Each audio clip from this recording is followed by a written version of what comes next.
বলেন আপনাদের সমস্যা কি? ডাক্তারবাবু সমস্যাটা আমার। না না ডাক্তারবাবু, সমস্যাটা আমার। না না আমার সমস্যা। আর বলছি তো আমার সমস্যা। আরে বলছি তো আমার সমস্যা। না ডাক্তারবাবু, আমার সমস্যা। আরে আপনারা থামবেন, আপনারা এক এক করে বলুন। বলো তুমি বলো। না এবার তুমি বলো। কেন আমি বলবো কেন? তুই বলো। না এটা করে তুমি বলতে চাচ্ছিলে, বলো। আরে আপনারা কি মাছ বাজারে এসছেন নাকি? এটা ডাক্তারখানা, এক এক করে বলুন। আপনি বলুন আগে।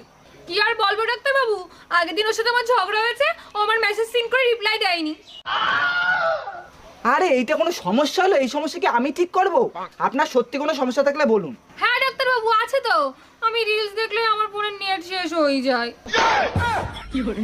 দূর, আপনি থামেন তো। দাদা আপনার সমস্যা বলুন। আসলে ডাক্তারবাবু কি বলবো, আমার এই সারা শরীরে ব্যথা, এই যেখানে আঙুল দিচ্ছি সেখানেই ব্যথা। আচ্ছা, তা হাতে একটু আঙুল দেন তো। একটু কপালে আঙুল দেন। দেখেছেন? ও, তা আপনি এই টেবিলে আঙুল দেন তো একটু। এই ডাক্তারবাবু টেবিলেও তো ব্যথা।